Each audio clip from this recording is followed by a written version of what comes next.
አንቺም እኮ አምነሻል። ቀድመሽ እኮ አንቺ ነሽ ይቅርታ እየጠየቅሽ እንደዛ ብለሽ ልትይኝ እኮ ወንድማለም አሁን ደግሞ የእህትና የወንድም ፎቶ ስለማይመስል አውጥተሽ አቃጥለው አንዷን ስለማጣጣ እኔ የት በጣም ነበር ሙዳት ስለጠገበች ተለያየ።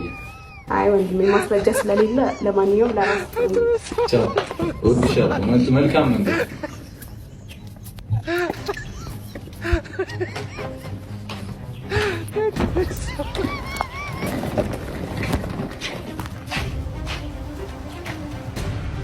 መታ ግቢውን ዝጋው ሌባ እንዳይገባብን